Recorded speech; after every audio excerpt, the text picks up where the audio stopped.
Hello friends, आज अपन पढ़ेंगे संविधान सभा के बारे में। संविधान सभा जिसने भारतीय संविधान का निर्माण किया था।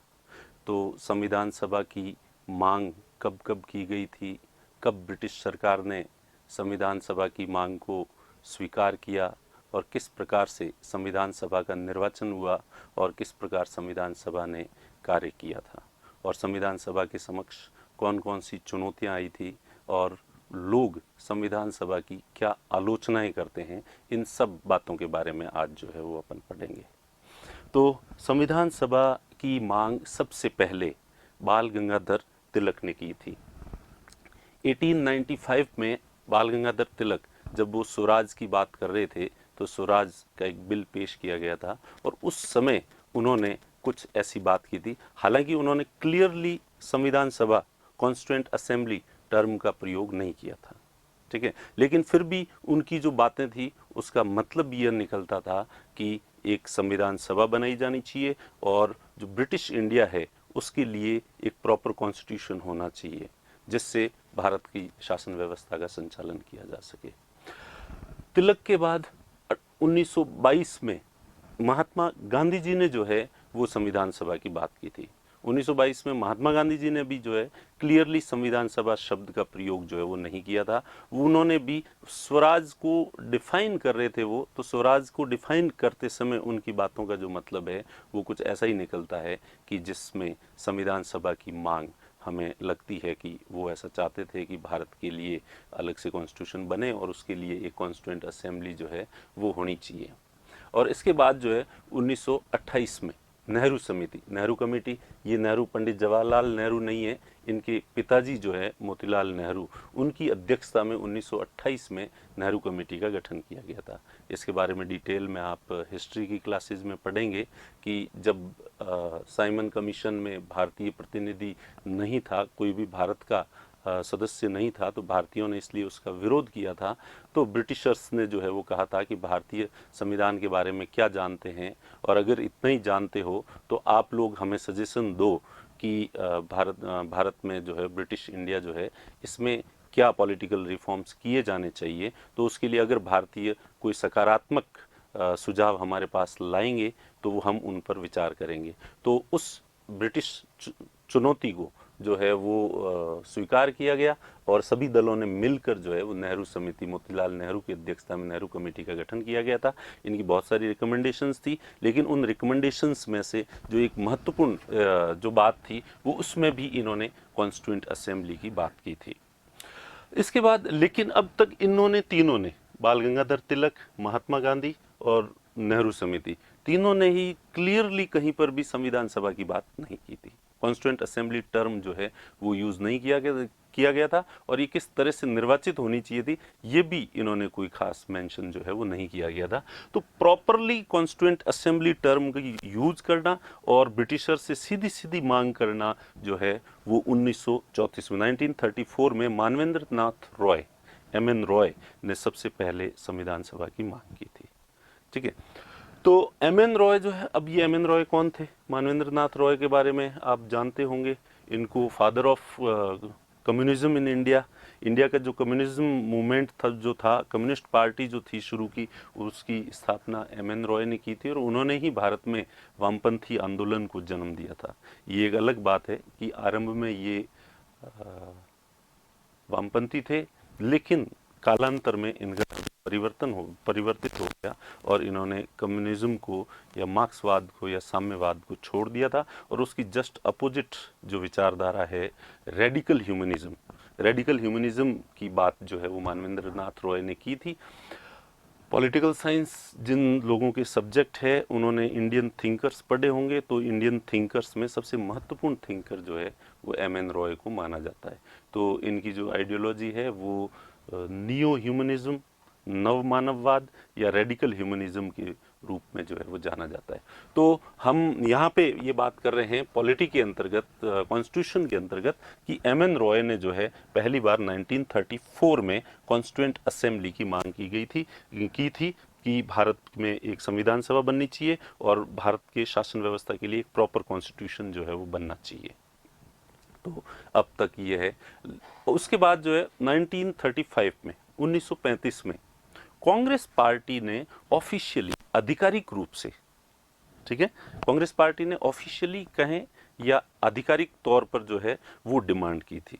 इतने साल तक कांग्रेस पार्टी की तरफ से कोई डिमांड नहीं हुई थी। इंडिविजुअल लोगों ने अपनी अपनी बातों में डायरेक्टली या इनडायरेक्टली जो है कॉन्स्टिट्यूएंट असेंबली की मांग की थी, लेकिन सीधे सीधे क्लियर शब्दों में कांग्रेस पार्टी ने आधिकारिक रूप से अपनी तरफ से 1935 में संविधान सभा की मांग जो है वो की थी। ठीक है, उसके बाद जो है 1938, सॉरी ये थोड़ा गलत हो गया है, ये 35 की जगह इसको 38 जो है वो माना जाए।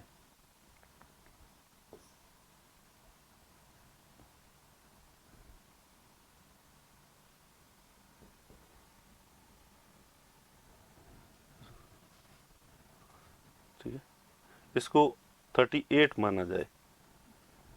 ठीक है, तो ये देख लेना, थोड़ा कट कर देना। तो 1938 में पंडित जवाहरलाल नेहरू ने कांग्रेस के प्रतिनिधि के तौर पर यह मांग की कि कॉन्स्टिट्यूएंट असेंबली का इलेक्शन होना चाहिए और वो सार्वभौमिक वयस्क मताधिकार के आधार पर होना चाहिए, यानी कि भारत की जो जनता है और यूथ जितने भी हैं, जो भी वयस्क हैं भारत के अंदर, 18 साल से ऊपर के जितने भी लोग हैं, उन सब के से वोटिंग करवा के और कॉन्स्टिट्यूएंट असेंबली का निर्वाचन किया जाना चाहिए, यानी कि संविधान सभा बने। ये तो है ही है, साथ में वो किस तरह से बननी चाहिए, भारतीयों की होनी चाहिए और भारतीयों के द्वारा निर्वाचित की जानी चाहिए और डायरेक्ट इलेक्शन होना चाहिए। ऐसी मांग जो है पंडित जवाहरलाल नेहरू ने 1935 में 1938 सॉरी उसमें जो है वो की थी। उसके बाद जो है, लेकिन अब तक जो है अंग्रेज कोई जवाब नहीं दे रहे थे। उन्होंने, उनकी तरफ से कॉन्स्टिट्यूएंट असेंबली की कोई चर्चा नहीं की गई थी। ब्रिटिशर्स की तरफ से पहली बार कॉन्स्टिट्यूएंट असेंबली की चर्चा की गई थी 1940 के अंदर, अगस्त प्रस्ताव, अगस्त ऑफर। ये अगस्त प्रस्ताव क्या थे, ये भी आप जब मॉडर्न हिस्ट्री पढ़ेंगे तब आप जो है इसके बारे में पढ़ेंगे, अगस्त प्रस्तावों के बारे में। सेकेंड वर्ल्ड वॉर शुरू हो गया था और ब्रिटिश सरकार ने भारत को भी उस युद्ध में शामिल कर दिया था मित्र राष्ट्रों की तरफ से। इस चीज़ का भारतीयों ने विरोध किया था और विशेष तौर पर कांग्रेस ने इसका विरोध किया था।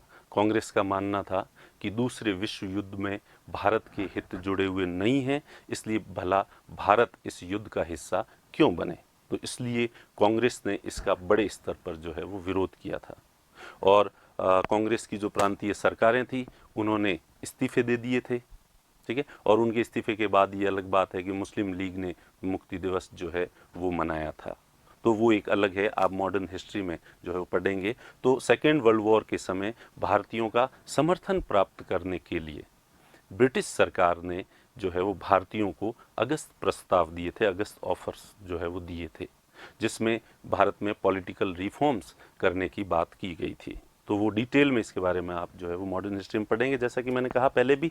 तो अब जो है वो ब्रिटिशर्स ने इन अगस्त प्रस्तावों में हालांकि डायरेक्टली यहाँ पर भी कॉन्स्टिट्यूएंट असेंबली शब्द का प्रयोग नहीं किया गया था, यहाँ पे भी उन्होंने यही कहा था कि युद्ध समाप्त होने के बाद संविधान बनाने के लिए हम भारतीयों को आमंत्रित करेंगे, यानी जब युद्ध खत्म हो जाएगा उसके बाद we will invite Indians to frame Indian constitution. तो ये बात जो है वो इसमें की गई थी, या ये तो कुल मिला के ये है कि अब भी क्लियरली इसमें कॉन्स्टिट्यूएंट असेंबली की बात जो है वो नहीं की गई थी। अब कॉन्स्टिट्यूएंट असेंबली का पहला जो जिक्र है, प्रॉपरली जिक्र जो है 1942 का क्रिप्स मिशन। अब अगेन जिस तरह से अगस्त ऑफर आए थे वैसे के वैसे भारतीयों ने अगस्त ऑफर को भारतीयों ने ठुकरा दिया था और भारतीय अब भी युद्ध में ब्रिटेन की सहायता करने के समर्थन में पक्ष में नहीं थे और लगातार जो है वो विरोध बढ़ता जा रहा था और अंतर्राष्ट्रीय स्तर पर भी इस चीज़ को नोटिस किया जा रहा था कि भारत जो है वो ब्रिटेन के साथ नहीं है। और भारतीयों का तर्क था कि ब्रिटेन एक तरफ हिटलर की तानाशाही नीतियों और साम्राज्यवादी नीतियों का विरोध कर रहा है और वहीं खुद ब्रिटेन जो है वो हिटलर जैसी ही नीतियां भारत में लागू कर रहा है। तो इसलिए अंतर्राष्ट्रीय स्तर पर ब्रिटेन की थोड़ी निंदा हो रही थी। तो वो निंदा कम कैसे हो सकती है कि भारतीयों का अगर समर्थन प्राप्त कर ले, तो भारतीयों को राजी करने के हर संभव प्रयास जो है वो ब्रिटेन के द्वारा किए जा रहे थे। तो इसी के तहत जो है सर स्टेफर्ड क्रिप्स के नेतृत्व में क्रिप्स मिशन जो है वो भारत भेजा गया था 1942 में। क्रिप्स ने भी भारतीयों को बहुत सारे प्रलोभन दिए, हालांकि भारतीयों ने उसको ठुकरा दिए थे। लेकिन हमारे यहाँ पे जो रिलेवेंसी है, जो अपन क्रिप्स मिशन को पढ़ रहे हैं, वो कॉन्स्टिट्यूएंट असेंबली के सेंस में पढ़ रहे हैं, संविधान सभा के लिए। तो क्रिप्स मिशन में पहली बार निर्वाचित संविधान सभा का प्रावधान था। क्लियरली पहली बार कॉन्स्टिट्यूएंट असेंबली टर्म का प्रयोग क्रिप्स मिशन में किया गया था। और इसमें ये भी प्रयोग था, ये भी था प्रावधान कि ये जो संविधान सभा होगी ये निर्वाचित होगी। हालांकि ये अप्रत्यक्ष रूप से निर्वाचित होगी, जैसा कि नेहरू जी ने जो मांग की थी कि प्रत्यक्ष रूप से जो है यूनिफॉर्म एडल्ट फ्रेंचाइज के आधार पर जो है वो निर्वाचन किया जाना चाहिए, वो मांग तो नहीं मानी गई थी, लेकिन इनडायरेक्टली जो है वो निर्वाचित की जानी चाहिए। तो इसमें सही प्रॉपर तरीके से प्रोविजन था कि संविधान सभा का निर्वाचन जो है प्रांतीय विधान मंडलों के निम्न सदन के सदस्यों के द्वारा किया जाना चाहिए, आनुपातिक प्रतिनिधित्व पद्धति व एकल संक्रमणीय मत के द्वारा किया जाना चाहिए। तो दोनों चीजें थी। पद्धति कौन सी अपनाई जानी चाहिए थी? इसमें कहा था proportional representative system by the mean of single transferable vote. आनुपातिक प्रतिनिधित्व पद्धति एकल संक्रमणीय मत के द्वारा। अब ये proportional representative system by the mean of single transferable vote क्या होता है, ये यहाँ हम डिटेल में नहीं पढ़ेंगे क्योंकि ये थोड़ा ज़्यादा लंबा हो जाएगा। इसको हम जब प्रेसिडेंट के इलेक्शन पढ़ेंगे तब इसको जो है वो एक्सप्लेन करूँगा। ठीक है, तो राष्ट्रपति का चुनाव, उपराष्ट्रपति का चुनाव, हमारे राज्यसभा के सदस्यों के चुनाव, उन सब में proportional representative system by the mean of single transferable vote का प्रयोग जो है वो किया जाता है। उन सब के चुनाव में आनुपातिक प्रतिनिधित्व पद्धति एकल संक्रमणीय मत के द्वारा जो है की जाती है। तो ये हम आगे चल के जो है वो एक्सप्लेन करेंगे। और जैसा कि मैंने पहले भी कहा है कि पॉलिटी के अंदर बहुत सारी ऐसी टर्म्स होगी जिनको हम अभी एक्सप्लेन नहीं कर पाएंगे, और इसलिए वो चीज़ें आपको समझ में नहीं आएगी, लेकिन समय आने पे, सही समय पे हम इनको एक्सप्लेन करेंगे और तब आपको उनका मतलब जो है वो समझ में आ जाएगा। तो क्रिप्स मिशन ने कहा था कि भाई प्रोपोर्शनल रिप्रेजेंटेटिव सिस्टम के द्वारा जो है वो संविधान सभा का निर्वाचन किया जाना चाहिए। और अब इसमें इनडायरेक्ट अगर करोगे, इनडायरेक्ट चुनाव होना चाहिए। इनडायरेक्ट करोगे तो किसके द्वारा? जनता से वोट नहीं लोगे तो किसके द्वारा? प्रांतीय विधानमंडल के निम्न सदन के सदस्यों के द्वारा। प्रांतों के जो लेजिस्लेचर है, प्रोविंशियल लेजिस्लेचर जो है, उनकी जो लोअर हाउस है, जैसे कि इसको ऐसे, प्रांत का मतलब है राज्य। अभी वर्तमान में जिस तरह से हमारे राज्य हैं, और राज्यों के विधानमंडल में दो चीज़ें होती है, विधानसभा और विधान परिषद, लेजिस्लेटिव असेंबली और लेजिस्लेटिव काउंसिल। तो उस समय भी कई राज्यों में दोनों सदन थे और कुछ राज्यों में एक ही सदन था। जैसा कि अब भी जो है वो हमारे देश में कई राज्यों में दोनों सदन है, दोहरी विधायिका है, जबकि सॉरी दोहरी विधायिका नहीं, दो सदन है, और कई राज्यों में एक ही सदन है। ठीक है, तो उस समय निम्न सदन का मतलब विधानसभा, विधानसभा और विधान परिषद जैसे इस समय है, तो विधान परिषद तो कुछ ही राज्यों में है जबकि सभी राज्यों में विधानसभाएं हैं। तो विधानसभा निम्न सदन होता है। तो उस समय भी जो उस समय के निम्न सदन थे राज्यों के, प्रांतों के, उसके जो सदस्य हैं वो संविधान सभा का निर्वाचन करेंगे।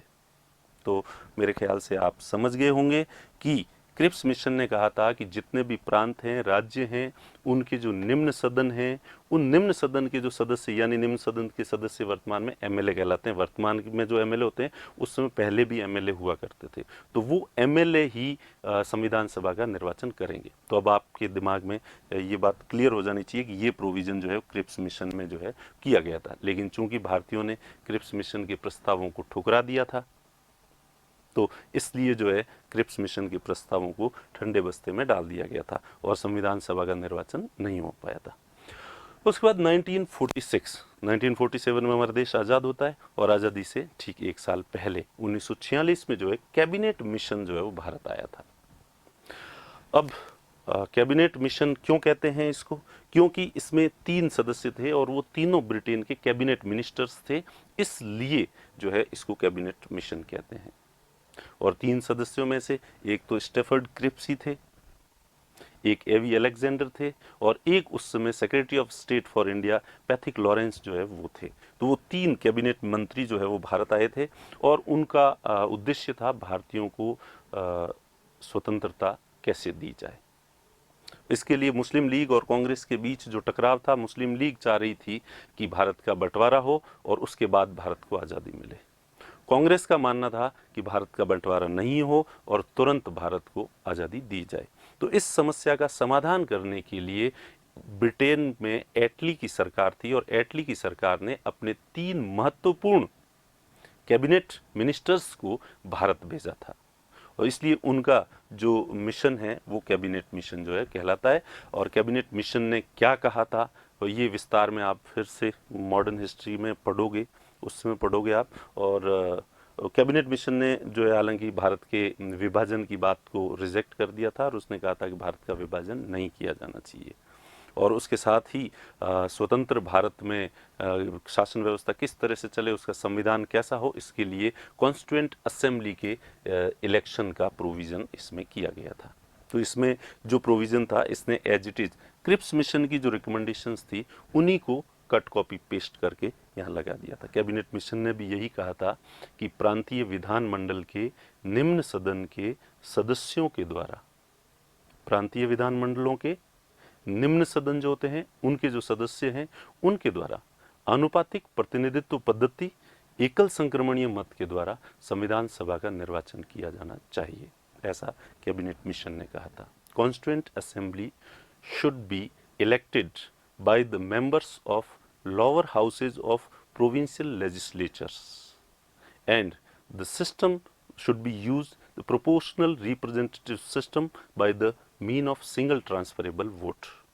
तो ये कैबिनेट मिशन में प्रोविजन था और अंततः कैबिनेट मिशन की रिकमेंडेशन के आधार पर ही संविधान सभा का निर्वाचन हुआ था। तो अब आपसे अगर प्रश्न पूछा जाता है कि संविधान सभा का निर्वाचन किसके रिकमेंडेशन के आधार पर हुआ था, अगस्त ऑफर के आधार पर हुआ था, पंडित जवाहरलाल नेहरू की मांग के आधार पर हुआ था, क्रिप्स मिशन की रिकमेंडेशन के आधार पर हुआ था या कैबिनेट मिशन, तो आपका आंसर होगा कैबिनेट मिशन की रिकमेंडेशन के आधार पर जो है वो संविधान सभा का निर्वाचन हुआ था।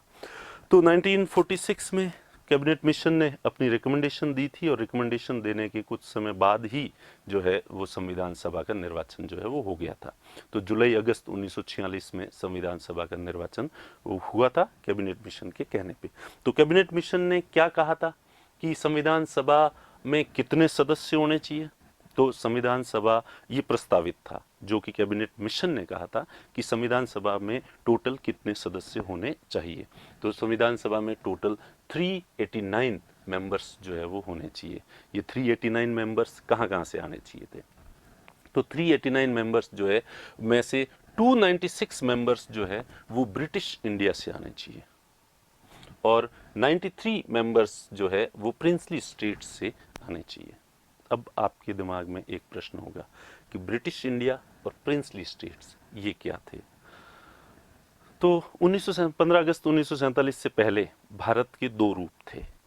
एक वह भारत जिस पर ब्रिटिशर्स का डायरेक्ट राज था, प्रत्यक्ष रूप से अंग्रेज जो है वो शासन करते थे, तो उसे ब्रिटिश इंडिया कहते थे और यहाँ का जो प्रमुख प्रशासक होता था वो गवर्नर जनरल कहलाता था।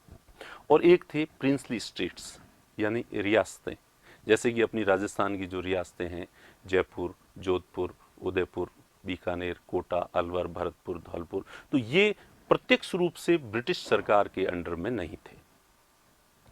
यहाँ पे राजाओं का शासन था और राजा भी डायरेक्टली ब्रिटिशर्स के अधीन नहीं थे, ठीक है। ये जस्ट सहायक संधि से ब्रिटिश क्राउन से जुड़े हुए थे। सब्सिडरी अलायंस के द्वारा इंडियन जो प्रिंसली स्टेट्स थे वो ब्रिटिश क्राउन यानी ब्रिटेन का जो राजा है उससे जुड़े हुए थे और उसमें ब्रिटेन ने इन राजाओं की सुरक्षा का आश्वासन दिया था। इन्होंने कहा था कि हम आपकी जो है वो रक्षा करेंगे, आपको सेना रखने की जरूरत नहीं है और हम आपको हर तरीके से प्रोटेक्ट करेंगे और आप अपना शासन खुद ही चलाओ। तो इस तरह से ये 2 तरह के भारत उस समय जो है वो थे। तो जो ब्रिटिश इंडिया है वहाँ से 96 जो है वो सदस्य आएंगे और ये जो रियासतें हैं यहाँ से 93 सदस्य जो है वो आएंगे। और कैबिनेट मिशन ने ये भी कहा था कि रियासतें जो है वो आज़ाद नहीं होगी और वो स्वतंत्र भारत का हिस्सा रहेंगी। उसमें ये भी पाकिस्तान की मांग तो अस्वीकार की थी, साथ में रियासतों को भी स्वतंत्र होने की परमिशन नहीं थी, और चूंकि रियासतें अलग नहीं होगी वो भी स्वतंत्र भारत का हिस्सा होगी, इसलिए जो है प्रिंसली स्टेट्स जो है वो उनके सदस्य भी संविधान सभा में रखे गए थे। तो 296 ब्रिटिश भारत के सदस्य थे और 93 जो है वो रियासतों से आने थे। ब्रिटिश भारत के जो सदस्य थे वो निर्वाचित होने थे, इलेक्ट होंगे। इलेक्ट कैसे होंगे अपन ने अभी देखा, प्रांतीय विधानमंडल के निम्न सदन के सदस्यों के द्वारा, by the members of lower houses of provincial legislatures के द्वारा जो है ये निर्वाचित होंगे इनडायरेक्टली, जनता के द्वारा डायरेक्ट इलेक्ट नहीं होंगे। और रियासतों के सदस्य निर्वाचित नहीं होंगे क्योंकि वहां पे विधानमंडल ही नहीं थे, और विधानमंडल नहीं थे तो वो निर्वाचित कैसे होते, इसलिए ये मनोनीत नॉमिनेट करेंगे। वहाँ का जो राजा है, हर रियासत का जो राजा है वो अपने रियासत के सदस्य को मनोनीत करेगा। ये प्रोविजन जो है वो किया था। अब ये 296 जो सदस्य थे इसमें से भी पूरे जो है, अब ब्रिटिश भारत जो था वो दो तरह से था, दो चीज़ें, जो पॉलिटिकल राजनीतिक इकाइयाँ जो थी वो प्रांत थे, उस समय 11 प्रांत थे, और कुछ जो है वो उच्चायुक्त प्रांत थे, प्रोविंसेस, प्रांत, यानी जिस तरह से आज हम राज्य कहते हैं, स्टेट कहते हैं, वैसे उस समय उसको प्रांत कहते थे। तो 11 प्रांतों से 292 सदस्य जो है वो आएंगे, और उच्चायुक्त प्रांत, high commissioners province, high commissioner यहाँ पे नियुक्त होते थे, और उनका जो प्रोविंस होता था उससे 4 सदस्य जो है वो आएंगे। तो 4 सदस्य उच्चायुक्त प्रांतों से, आज भी जैसे राज्य होते हैं और यूनियन टेरिटरी होती है, तो राज्यों में अलग से जो है वो राज्यपाल होता है, मुख्यमंत्री होता है, वैसे, और यूनियन टेरिटरी यानी सीधी केंद्र शासित प्रदेश, केंद्र के द्वारा डायरेक्टली जो शासित किए जाते हैं, जिस तरह से यूटी है, उस समय कुछ छोटे छोटे प्रांत होते थे जिन्हें उच्चायुक्त प्रांत जो है वो कहा जाता था। तो वहां से 4 सदस्यों का प्रावधान था। तो इस तरह से ये टोटल जो संविधान सभा के 389 जो मेंबर्स थे उनमें से 296 ब्रिटिश इंडिया से, 93 रियासतों के द्वारा, रियासतों वाले मनोनीत होंगे, और ब्रिटिश इंडिया वाले जो है वो निर्वाचित होंगे। और इस ब्रिटिश इंडिया में प्रांतों से 292 और उच्चायुक्त प्रांतों से जो है वो 4 सदस्य जो है वो आएंगे। अब ये जो उस समय का भारत है, तो यहाँ आपको जो ब्लू कलर दिख रहा है वो तो था, वहाँ पे राजाओं का शासन था, प्रिंसली स्टेट्स थे ये सब। और ये जो येलो कलर में ये जो मैप दिख रहा है आपको, वो वाला जो है वो ब्रिटिश इंडिया था, जहाँ पे अंग्रेजों का डायरेक्ट शासन था। तो यहाँ से ये जो थे, यहाँ पॉपुलेशन थोड़ी ज़्यादा थी, इस वजह से यहाँ से जो है वो 296 मेंबर्स आने थे, और जो ब्लू कलर का जो एरिया दिख रहा है यहाँ से 93 सदस्य जो है वो आने थे। तो ये था 2 ब्रिटिश इंडिया और प्रिंसली स्टेट्स जो है वो। अब संविधान सभा का निर्वाचन जो है, तो संविधान सभा का निर्वाचन जो है जो किया गया था, ये जो 389 जो मेंबर्स थे वो किस आधार पे निर्धारित किए गए थे। 389 ही मेंबर क्यों रखे, 410 क्यों नहीं रखे, 200 क्यों नहीं रखे? क्योंकि उस समय एक फॉर्मूला अपनाया गया था कि प्रति 10 लाख की जनसंख्या पर जो है वो एक प्रतिनिधि भेजा जाएगा। तो जिस प्रांत की जनसंख्या ज़्यादा होगी वहाँ से प्रतिनिधि जो है वो ज़्यादा जाएंगे। तो सबसे ज़्यादा सदस्य, जैसे यूपी जिसे आज कहते हैं, इससे पहले यूनाइटेड प्रोविंस कहते थे, तो यहाँ से जो है 55 सदस्य सबसे ज़्यादा वहीं से गए थे। तो जनसंख्या के आधार पर प्रतिनिधि भेजे जाते थे, भले कोई रियासत हो उससे भी प्रतिनिधि जनसंख्या के आधार पर जाएंगे, और प्रांत है उस जनसंख्या, तो 10 लाख की जनसंख्या पर जो है वो एक प्रतिनिधि भेजने का प्रावधान किया गया था। उसके बाद इसका जो निर्वाचन है इसके बारे में अपन एक्सप्लेन कर चुके हैं। प्रोपोर्शनल रिप्रेजेंटेटिव सिस्टम का प्रयोग किया गया था। निर्वाचक मंडल जो है, तो निर्वाचक मंडल जैसा कि मैंने आपको बता दिया, प्रांतीय विधान मंडल के निम्न सदन के सदस्यों के द्वारा इसका निर्वाचन किया गया था। Lower houses of provincial legislatures के जो मेंबर्स हैं उनके द्वारा जो है किया जाएगा। और सिंगल ट्रांसफरेबल वोट ये क्या होते हैं, ये सारी चीज़ें जो है, जैसा कि मैंने कहा, अपन आगे प्रेसिडेंट वाला जो चैप्टर पढ़ेंगे तो उसमें इन चीज़ों को एक्सप्लेन करेंगे। उसके बाद जो अनुपातिक प्रतिनिधित्व पद्धति का मतलब क्या होता है, इसका मतलब होता है कि जब समाज में कई सारे वर्ग होते हैं, जैसे उस समय भारत में वो धार्मिक माहौल थोड़ा वैसा कटुतापूर्ण था, इसलिए अलग अलग धर्म के आधार पर जो है आनुपातिक, कि जिस धर्म के जितने जनसंख्या है उसी अनुपात में संविधान सभा में उनको प्रतिनिधित्व भी दिया जाना चाहिए। तो आनुपातिक प्रतिनिधित्व देने के लिए तो इसमें आनुपातिक प्रतिनिधित्व केवल मुस्लिम्स और सिखों को दिया गया था, जैन, बौद्ध, क्रिश्चियंस, इनको आनुपातिक प्रतिनिधित्व नहीं दिया गया था, क्योंकि इनकी तरफ से ऐसी कोई मांग भी नहीं थी। तो डिमांड सबसे ज़्यादा मुस्लिम कर रहे थे, इसलिए मुस्लिम्स ने को जो है वो रिजर्वेशन दिया गया था, सिखों को दिया गया था, और बाकी सामान्य, इसमें सामान्य में सभी आ जाते थे, हिंदू, जैन, बौद्ध, ईसाई, यहूदी, जितने भी हैं बाकी सब जो है वो सामान्य जनरल कैटेगरी में थे। तो ये जो आनुपातिक प्रतिनिधित्व जो है ये उसमें मुस्लिम्स के लिए 78 सीट्स थी, सिखों के लिए 4 सीट रिजर्व की गई थी। ये ऐसी सीट थी जहां पे मुस्लिम ही खड़े हो सकते हैं, और ये ऐसी सीट थी जहां सिख ही खड़े हो सकते हैं, और जनरल के लिए 210 सीट्स जो है वो थी यहाँ पे। तो ये जो 210 सीट थी जनरल की, अब कांग्रेस ने यहाँ पे जो चुनाव हुआ था तो कांग्रेस ने ये जो मुस्लिम लीग की 78 थी इसमें से 3 सीट जीती थी, और सिखों के लिए जो 4 सीट थी इसमें भी कांग्रेस 4 में से 3 कांग्रेस ने जीत ली थी, और 210 जो जनरल की सीट थी इसमें कांग्रेस ने जो है वो 199 सीट्स जो है वो जीती थी। तो इस तरह से जो है ये सीटें जो है वो आरक्षित की गई थी तीनों के लिए, ठीक है। तो अब अपन देखें कि मुस्लिम लीग ये जो 78 थी इसमें 73 सीट पे मुस्लिम लीग जीती थी, लेकिन अब आपको लग रहा होगा इन सब को जोड़ो तो 389 तो नहीं होते। तो यहां ध्यान रहे कि जो 93 रियासतों के लिए सीट थी जिससे मनोनीत किए जाने थे, ठीक है, यहां पे प्रोपोर्शनल रिप्रेजेंटेटिव सिस्टम नहीं था, यहां पे आनुपातिक प्रतिनिधित्व पद्धति नहीं थी, और जो उच्चायुक्त प्रांत से 4 सीटें थी वहां पर भी ये आनुपातिक प्रतिनिधित्व पद्धति नहीं थी। तो ये आनुपातिक प्रतिनिधित्व पद्धति कहां पे थी? ये आनुपातिक प्रतिनिधित्व पद्धति 292 जो ब्रिटिश इंडिया के जो प्रांत थे वहां पे जो है ये थी। तो इनका टोटल करोगे तो आपको जो है वो 292 मिलेगा। तो अब कांग्रेस ने कितनी सीट जीती टोटल? तो कांग्रेस ने 3 तो मुस्लिम के लिए रिजर्व थी वहां से जीत ली, 3 जो सिखों के लिए रिजर्व थी वहां से जीत ली, और 199 जो सामान्य सीटें थी उनमें जीत ली, और जो 4 सीट उच्चायुक्त प्रांतों के लिए थी उस 4 में से 3 जीत ली थी कांग्रेस ने। इसलिए अगर इनका टोटल करेंगे अपन तो ये 208 सीट। तो संविधान सभा के निर्वाचन रिजल्ट जब आए जुलाई अगस्त में, अगस्त के फर्स्ट वीक में 4-5 अगस्त के आसपास जो इसके रिजल्ट आ गए थे, जुलाई अगस्त 1946 है, ये इसको वैसे पढ़े 1946 में संविधान सभा का चुनाव हुआ था, और चुनाव में कांग्रेस ने 208 सीट जीती थी, और बाकी भी जो सदस्य जीते थे उनमें से भी कांग्रेस को समर्थन प्राप्त था।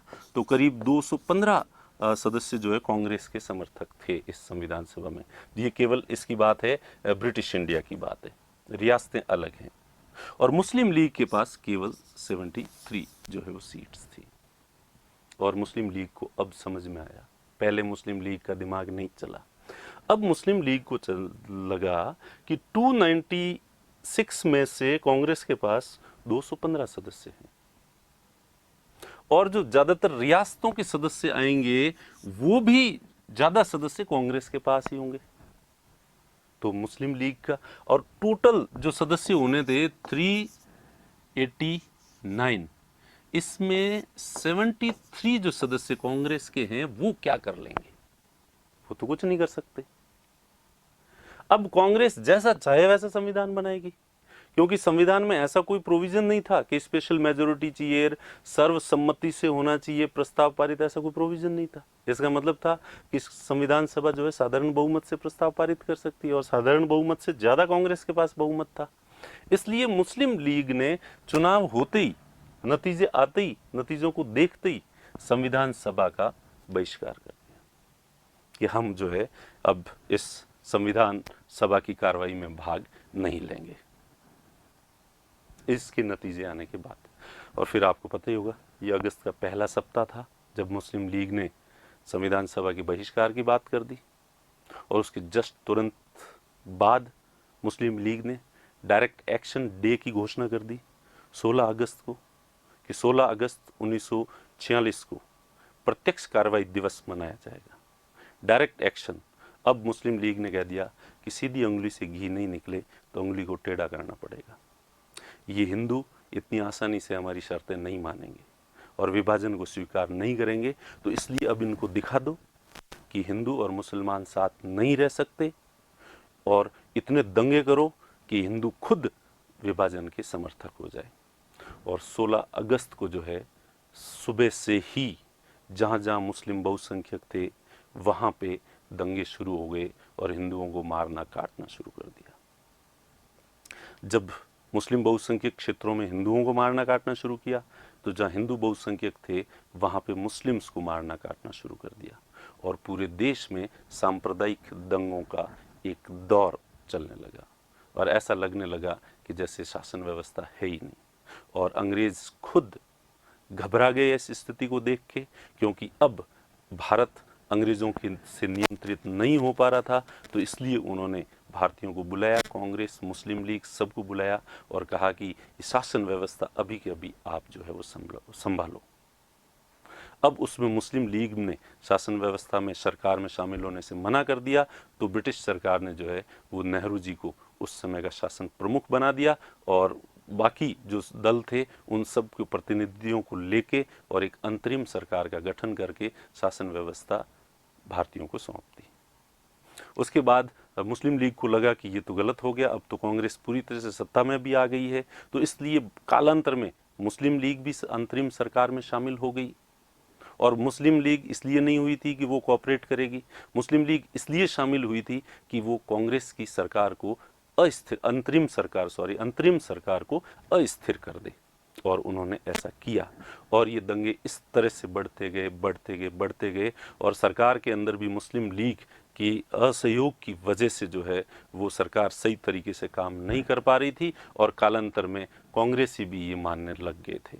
और सरदार पटेल ने तो बाद में ये कह ही दिया था कि अब भले ही मुस्लिम लीग विभाजन चाहे या नहीं चाहे, अब तो हम चाहते हैं कि देश का विभाजन हो जाना चाहिए। और इसके साथ उन्होंने ये भी कहा कि आज अगर अपन विभाजन को मान लेते हैं तो कम से कम एक ही पाकिस्तान बनेगा, और अगर हम आज इस विभाजन को नहीं मानते हैं तो आने वाले समय में हर दफ्तर में एक हिंदुस्तान होगा और एक पाकिस्तान होगा, और पता नहीं कितने पाकिस्तान हमारे देश के अंदर बन जाएंगे। इसलिए हमें पाकिस्तान की मांग को स्वीकार कर लेना चाहिए। ठीक है, तो ये आप मॉडर्न हिस्ट्री में इस सारे घटनाक्रम को जो है वो बाद में पढ़ोगे, तो कुल मिला के हमारा यहाँ यही कहना है कि इस संविधान सभा का जो निर्वाचन हुआ, मुस्लिम लीग के केवल 73 मेंबर्स जो थे, और इन 73 मेंबर्स की वजह से मुस्लिम लीग ने जो है वो संविधान सभा का बहिष्कार कर दिया। इसलिए जुलाई अगस्त में संविधान सभा का निर्वाचन हुआ था, लेकिन संविधान सभा अपना कार्य शुरू करती है 9 दिसंबर को, 9 दिसंबर 1946 को। अगस्त से लेकर दिसंबर तक संविधान सभा ने कुछ भी कार्य नहीं किया। क्यों? क्योंकि इस समय प्रयास चलते रहे मुस्लिम लीग को मनाने के, कि मुस्लिम लीग को जैसे तैसे मनाकर जो है वो शामिल किया जाए और मिलजुल के जो है वो संविधान बनाया जाए। लेकिन मुस्लिम लीग जो है किसी भी कंडीशन में मानने के लिए तैयार नहीं थी, और वो मानी भी नहीं। इसके बाद जो है, अब जैसा कि ये अपन ने देखा कि जो है ये कांग्रेस की सीटें हैं, ये जो मैं पहले आपको समझा चुका हूं कि सामान्य सीटों पे 199 जीते थे कांग्रेस के मेंबर 210 में से, और सिखों के लिए जो आरक्षित सीट थी 4 में से 3 पर, और मुस्लिम्स के लिए जो आरक्षित थी उनमें भी कांग्रेस जीती थी। 3 कांग्रेस के मेंबर जो है जीते थे, और उच्चायुक्त प्रांतों से 3 जो है वो जीते थे, और मुस्लिम लीग के 78 जीते थे। अब ये जो संविधान सभा निर्वाचित हुई थी, तो इसमें कुछ सामान्य जानकारी, जैसे कि महात्मा गांधी और मोहम्मद अली जिन्ना, इन्होंने इस चुनाव में भाग ही नहीं लिया था, और ये संविधान सभा के सदस्य नहीं थे। गांधी जी ने तो बहुत पहले से कह दिया था कि मैं किसी भी राजनीतिक पद को स्वीकार नहीं करूंगा, इसलिए गांधी जी ने कोई चुनाव बेलगाम सम्मेलन के बाद उन्होंने कोई भी पॉलिटिकल पोस्ट जो है वो नहीं ली थी। तो जब गांधी जी नहीं लड़ रहे थे तो जिन्ना को लगा कि जब गांधी जी नहीं लड़ रहे मैं क्यों लड़ूं, तो इसलिए जिन्ना भी संविधान सभा के सदस्य जो है वो नहीं थे। जयप्रकाश नारायण और तेज बहादुर सप्रू ये संविधान सभा के लिए निर्वाचित हुए थे, लेकिन बाद में इन्होंने स्वास्थ्य संबंधी कारणों का हवाला देके और संविधान सभा से त्यागपत्र जो है वो दे दिया था। उसके बाद संविधान सभा में 15 महिला सदस्य जो है वो निर्वाचित हुई थी। 15 महिला सदस्यों के ये नाम है, आप लोग याद कर लेना, ठीक है, पूरे पूरे देख लेना। देखें ये आपके PDF में भी जो है वो दे रखे हैं 15 के 15 सदस्यों के नाम। अब उसके बाद अपन देखें कि 9 दिसंबर 1946 को संविधान सभा की पहली बैठक हुई थी। 9 दिसंबर 1946 1946 को first sitting of constituent assembly, जैसे कि चुनाव अगस्त में हुए थे और पहली बैठक 9 दिसंबर को हुई थी। इस दिन से संविधान सभा ने काम करना शुरू किया था और इस समय जो है सच्चिदानंद सिन्हा को संविधान सभा का अध्यक्ष या ये कहें कि चेयरमैन या प्रेसिडेंट जो है वो अस्थायी प्रोटेम स्पीकर जिस तरह से अभी होता है लोकसभा के अंदर और हमारे विधानसभा में, उसी तरह से सच्चिदानंद सिन्हा को एक टेम्परेरी जो है प्रेसिडेंट बनाया गया था। सच्चिदानंद सिन्हा के नाम का प्रस्ताव जो है वो आचार्य कृपलानी ने जो है वो रखा था। आचार्य कृपलानी ने इनका नाम सजेस्ट रखा था कि भी इन्हें बनाया जाना चाहिए और उन्होंने ही इसकी घोषणा भी की थी।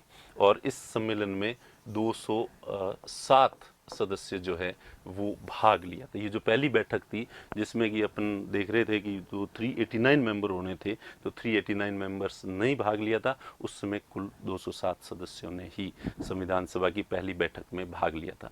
सच्चिदानंद सिन्हा को क्यों बनाया गया था? क्योंकि ये एक फ्रांसीसी परंपरा है कि जब भी कोई नया सदन का गठन होता है और उसका परमानेंट चेयरमैन नियुक्त करने से पहले एक टेम्परेरी जो है वो नियुक्त करना हो, तो ऐसे में जो सबसे वरिष्ठ सदस्य होता है उससे नियुक्त किया जाता है। तो सच्चिदानंद सिन्हा ये जो संविधान सभा थी इनमें सबसे वरिष्ठ सदस्य थे, सबसे सीनियर। वरिष्ठ का मतलब उम्र के हिसाब से नहीं होता, पॉलिटी में कहीं पे भी अगर वरिष्ठ सदस्य की बात आती है तो वरिष्ठता का मतलब उम्र नहीं होता है, वरिष्ठता का मतलब होता है कार्यकाल। तो अपन ने पहले भी आगे चल के अपन देखेंगे कि पहली बार जो डेप्यूटी स्पीकर और डेप्यूटी स्पीकर जो है वो बने थे भारत के अंदर, तो उसमें सच्चिदानंद सिन्हा भारत के पहले डेप्यूटी स्पीकर बने थे सेंट्रल लेजिस्लेटिव असेंबली के। तो इस कारण से उस समय से ही सच्चिदानंद सिन्हा जो है सदन के सदस्य रहे, तो इनका कार्यकाल सबसे लंबा रहा था, इसलिए वरिष्ठ सदस्य थे, इसलिए इनको टेम्परेरी जो है वो अध्यक्ष बनाया गया था। इसके बाद जो है तो उस दिन और टेम्परेरी अध्यक्ष के 2 काम होते हैं, एक तो सभी सदस्यों को शपथ दिलाना और उसके बाद स्थायी अध्यक्ष का निर्वाचन करवा देना। दूसरी बैठक हुई 11 दिसंबर 1946 को और इस दूसरी बैठक में राजेंद्र प्रसाद जी को स्थायी अध्यक्ष जो है वो निर्वाचित कर दिया गया।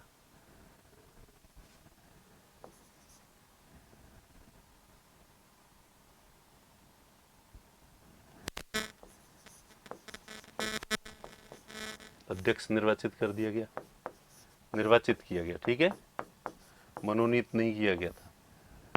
स्थायी अध्यक्ष निर्वाचित कर दिया डॉक्टर राजेंद्र प्रसाद को और बाद में संविधान सभा के अध्यक्ष और ये कालांतर में भारत के प्रथम राष्ट्रपति भी जो है वो निर्वाचित हुए थे। उसके बाद HC मुखर्जी, इनको उपाध्यक्ष निर्वाचित किया गया था। HC मुखर्जी को संविधान सभा का कि अगर अध्यक्ष नहीं है तो उनकी जगह जो है वो HC मुखर्जी जो है डेप्यूटी प्रेसिडेंट जो है वो संविधान सभा के थे। उसके बाद BN राव को संवैधानिक सलाहकार नियुक्त किया गया।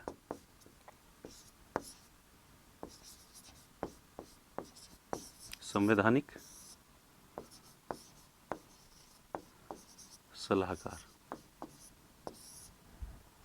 अब संवैधानिक सलाहकार ये इस संविधान सभा के सदस्य नहीं थे, ये संवैधानिक सलाहकार थे संविधान सभा के, ठीक है। इनको कि भाई हम संविधान कैसा बनाएं, आप हमें सलाह दें। इनको थोड़ा एक्सपीरियंस था क्योंकि ये पहले जम्मू कश्मीर के में मंत्री भी रहे थे और बर्मा का जो है वो संविधान इन्होंने तैयार किया था, तो ये इसका अनुभव था, इसलिए इनको जो है संवैधानिक सलाहकार जो है वो नियुक्त किया गया था।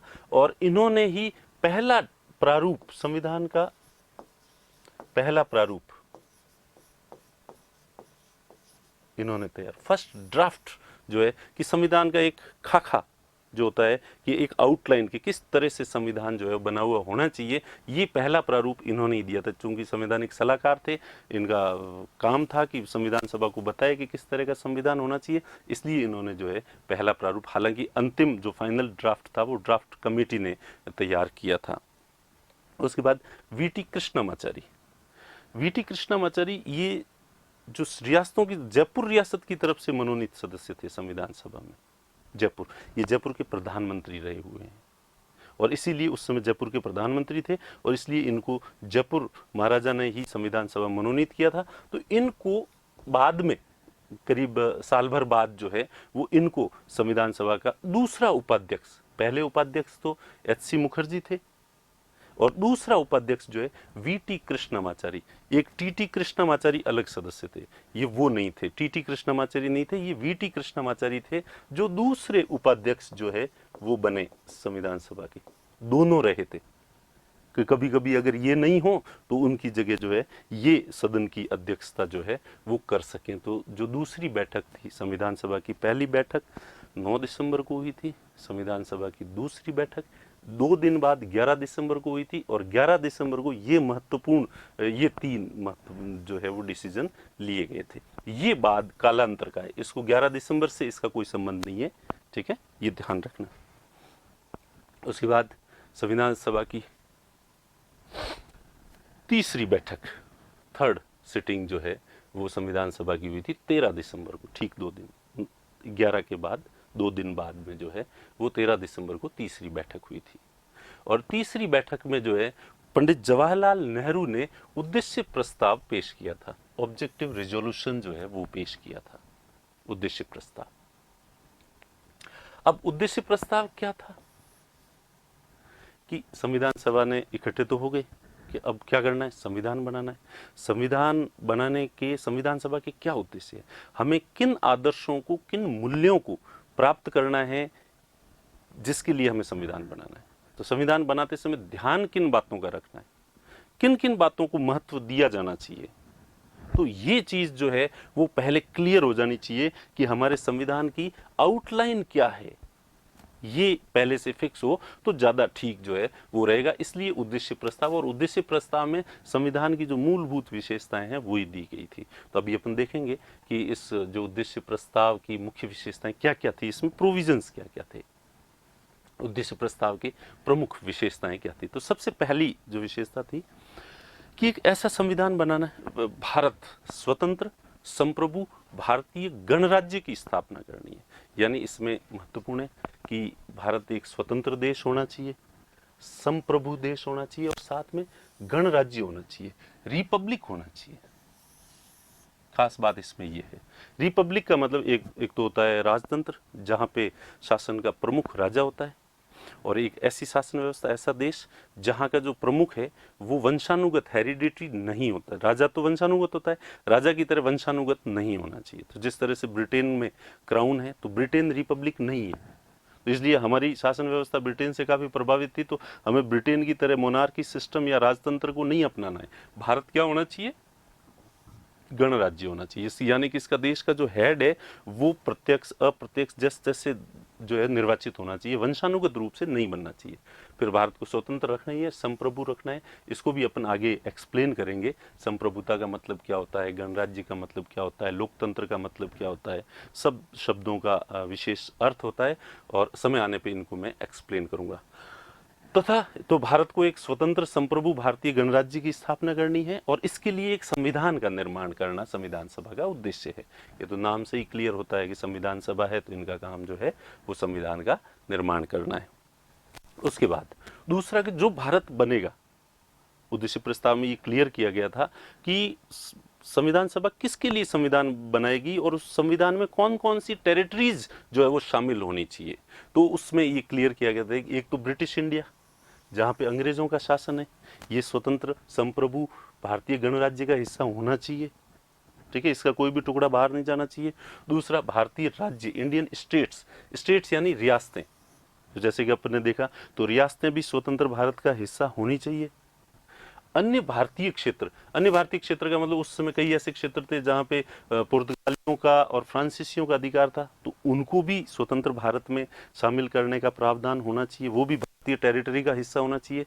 अन्य राज्य या क्षेत्र जो स्वेच्छा से भारत में शामिल होना चाहिए, तो जैसे कि सिक्किम है, ये बाद में वहाँ पे रेफरेंडम करवाया गया और सिक्किम को भारत का, तो भारतीय संविधान में इस चीज़ का प्रावधान होना चाहिए कि ब्रिटिश इंडिया, रियासतें, अन्य भारतीय क्षेत्र और अन्य कोई भी राज्य या क्षेत्र जो भारत का स्वेच्छा से हिस्सा बनना चाहे, उन सबको भारत के राज्य क्षेत्र में शामिल किया जाए, उन सबको भारत के राज्य क्षेत्र में शामिलित जो है वो किया जाए। तो चारों चीज़ें याद हो गई होगी आपको, ब्रिटिश इंडिया, रियासतें, अन्य भारतीय क्षेत्र जैसे कि उदाहरण गोवा, पुदुचेरी आदि, और अन्य कोई अन्य क्षेत्र जैसे कि सिक्किम बाद में भारत में शामिल हुआ, तो ये सारे क्षेत्र जो है वो स्वतंत्र भारत में शामिल हों, ऐसा संविधान में प्रोविजन जो है वो होना चाहिए।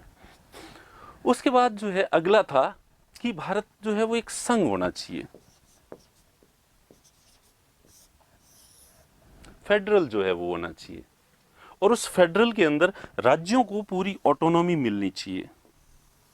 राज्यों को ऑटोनॉमी का मतलब है कि जो राज्य की सरकारें हैं वो पूरी तरह से केंद्र की सरकार के अधीन नहीं होनी चाहिए और वो अपने आंतरिक मामलों के डिसीजन सब खुद ले सके और केंद्र सरकार के अधीन नहीं हो। तो इस तरह की जो व्यवस्था होती है उसमें राज्यों को autonomy to the states, states को ऑटोनॉमी दी जानी चाहिए, स्वतंत्रता नहीं।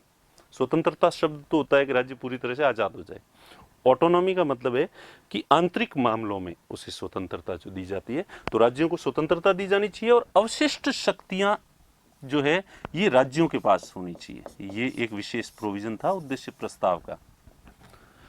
अब सबसे पहले तो अवशिष्ट शक्तियां, रेजिड्यूरी पावर्स क्या होती है, वो सॉरी ये थोड़ा गलत लिख दिया है, रेजिड्यूरी पावर्स, रेजिड्यूरी पावर्स, ठीक है। अवशिष्ट शक्तियां, अवशिष्ट शक्तियों का मतलब है कि जैसे अभी संघ सूची, राज्य सूची और समवर्ती सूची में जो विषय लिख दिए गए हैं, केंद्र और राज्य के बीच में बांट दिए गए हैं विषय, तो जो बांट दिए गए हैं उसके बावजूद जो बची हुई जो शक्तियां होती है, अवशिष्ट शक्तियों को सिंपल है बची हुई शक्तियां जो न तो केंद्र के पास है, न राज्यों के पास है और न समवर्ती सूची में, और बाद में अगर कोई चीज याद आती है कि अच्छा ये तो उस समय इस शक्ति का तो मेंशन ही नहीं किया गया, केंद्र को देनी है या राज्यों को देनी है, तो इस तरह की सारी शक्तियां जो है वो राज्यों के पास रहनी चाहिए। अमेरिका में अवशिष्ट शक्तियां राज्यों के पास है, लेकिन भारत में, कनाडा में अवशिष्ट शक्तियां जो है वो केंद्र के पास है। अब उद्देश्य प्रस्ताव में ये प्रोविजन था कि अवशिष्ट शक्तियां राज्यों के पास होनी चाहिए, क्योंकि मुस्लिम लीग की ये सबसे बड़ी डिमांड थी। पर चूंकि देश जब आज़ाद हुआ और पाकिस्तान वैसे ही अलग बन गया, तो इसलिए अब के राज्यों को अवशिष्ट शक्तियां नहीं दी जानी चाहिए। तो वर्तमान में अवशिष्ट शक्तियां केंद्र के पास है, लेकिन उद्देश्य प्रस्ताव में प्रोविजन था कि अवशिष्ट शक्तियां राज्यों के पास होनी चाहिए। उसके बाद ठीक है, उसके बाद शक्तियों का स्रोत जो है वो जनता होनी चाहिए। शक्तियों का स्रोत क्या होनी चाहिए? जनता, यानी ये लोकतंत्र होना चाहिए हमारे देश में। पहले में कहा है कि गणराज्य होना चाहिए, यहां कहा है लोकतंत्र। तो लोकतंत्र शब्द का सीधा सीधा यूज नहीं किया गया है। लोकतंत्र का जब जनता की शासन में भागीदारी होती है तो उसे लोकतंत्र कहते हैं, डेमोक्रेसी कहते हैं। इसमें क्लियर लिखा गया था ऑल कॉन्स्टिट्यूशन बॉडीज, गवर्नमेंट संगठन जितने भी हैं, उन सब की शक्तियों का स्रोत जो है वो जनता होनी चाहिए। All powers and authorities for the government and constitutional bodies should be derived from the people. जनता से डिराइव होनी चाहिए शक्तियां सारी, और जनता से में शक्तियां निहित होती है तो उसको लोकतंत्र कहते हैं। तो कुल मिला के इसका सार एक शब्द में कहें तो भारत के अंदर लोकतांत्रिक व्यवस्था होनी चाहिए। तो उद्देश्य प्रस्ताव में कहा गया कि भारत को स्वतंत्र संप्रभु भारतीय गणराज्य बनाना है, इसके लिए संविधान बनाना है और निम्न क्षेत्रों को भारत में शामिल करने का प्रावधान करना है, और उसके बाद राज्यों को ज़्यादा स्वतंत्र जो भी संविधान बने और जो नया भारत बने उसमें राज्यों को पास ज़्यादा शक्तियाँ होनी चाहिए, अवशिष्ट शक्तियाँ उनके पास होनी चाहिए, उन्हें ऑटोनॉमी होनी चाहिए, और उसके बाद जो है कि लोकतंत्र जो है वो होना चाहिए। इसके बाद जो है सभी नागरिकों को, जो भी भारत के नागरिक हैं,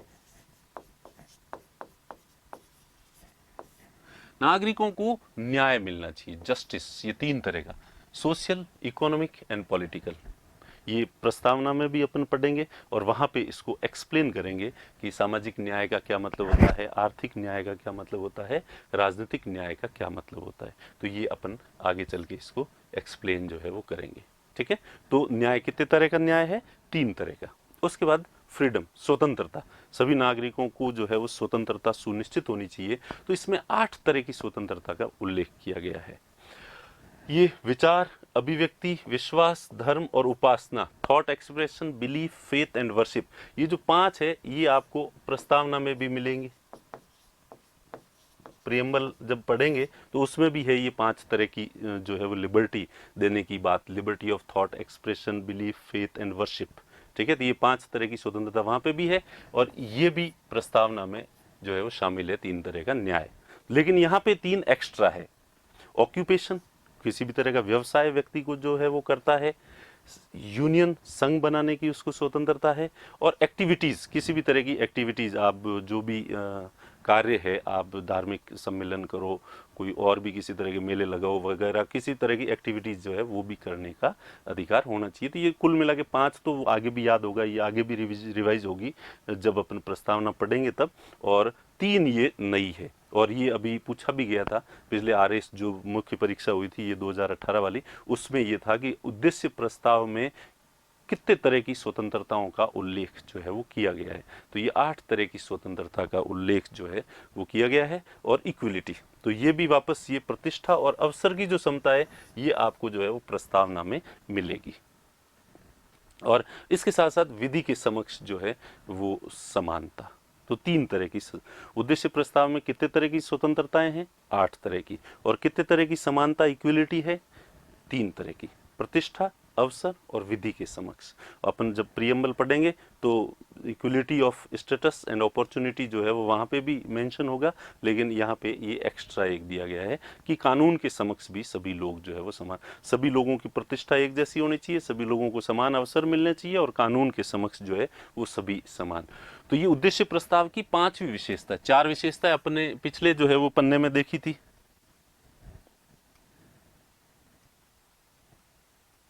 ठीक है, ये 4 पिछले पन्ने में देखी थी और ये 5वीं जो है वो अगले पन्ने में जो है।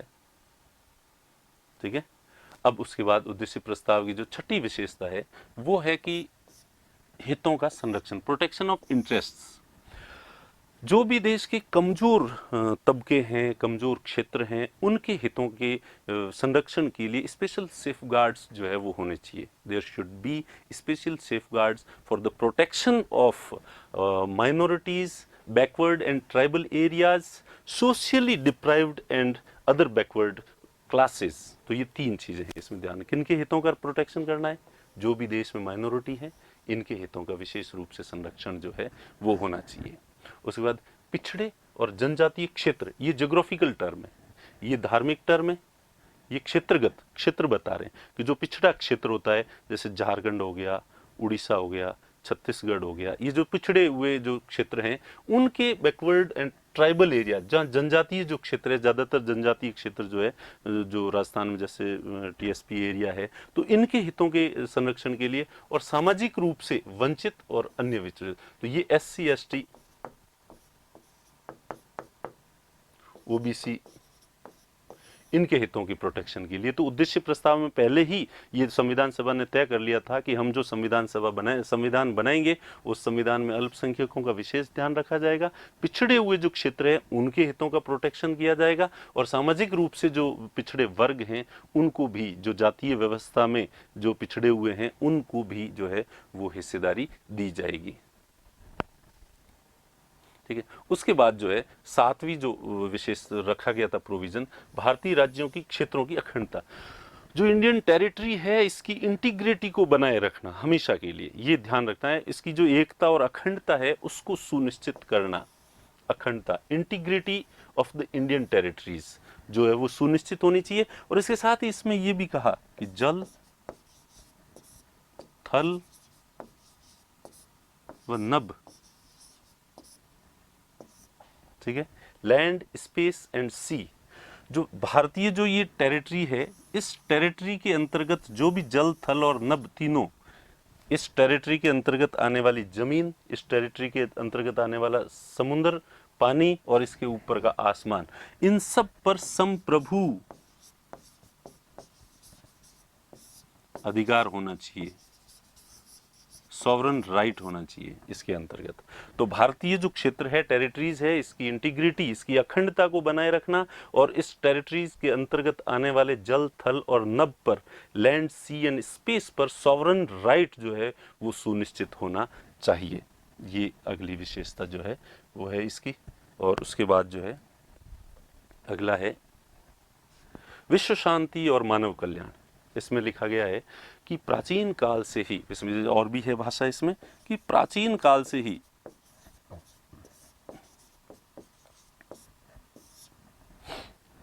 भारत का विश्व में विशिष्ट स्थान है। भारतीय संस्कृति शुरू से ही पूरे विश्व में जो है एक विशिष्ट स्थान रखती है। तो एक ऐसा संविधान हो जो भारत की इस विशिष्टता को बरकरार रख सके और आने वाली भी कई सदियों तक भारत का विश्व में महत्वपूर्ण स्थान जो है वो हो, उसी तरह से पहचाना जाए भारत जैसा कि आज से पहले पहचाना जाता था। इतिहास में जिस तरह से विशिष्ट पहचान रखता था, वैसी विशिष्ट पहचान बनी रहनी चाहिए। और उसके साथ ही विश्व शांति और मानव कल्याण, world peace and welfare of mankind, ये दोनों विश्व में शांति बनाए रखें। भारत की ऐसा संविधान हो जो कि विश्व के अंदर अराजकता उत्पन्न नहीं करे हमारी सरकारें, और विश्व शांति को हमेशा हम प्रोत्साहन दें, और विश्व शांति के साथ साथ प्रत्येक मनुष्य का जो है वो कल्याण सुनिश्चित होना चाहिए। ठीक है, तो आज यहीं तक पढ़ेंगे अपन, और अगला जो हिस्सा है वो अगले वीडियो में अपन जो है वो देखेंगे। तो आज अपन ने जो है जो अब तक देखा है कि अगर अपन शुरू से इसको देखें तो सबसे पहले तो अपन ने देखा कि संविधान सभा, ठीक है, अपन देखें कि संविधान सभा की मांग किस किस ने की थी। सबसे पहले अपन ने ये देखा। उसके बाद अंततः कैबिनेट मिशन के कहने पर संविधान सभा का निर्वाचन हुआ।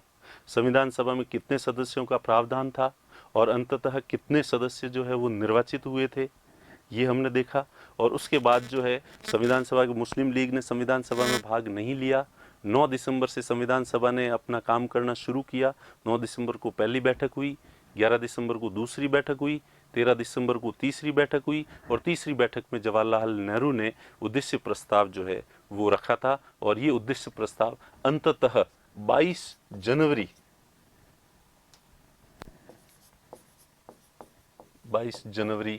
1947 को संविधान सभा ने इस उद्देश्य प्रस्ताव को पारित कर दिया था। और उद्देश्य प्रस्ताव पारित होने के बाद संविधान सभा ने अपना आगे का काम जो है वो शुरू किया था।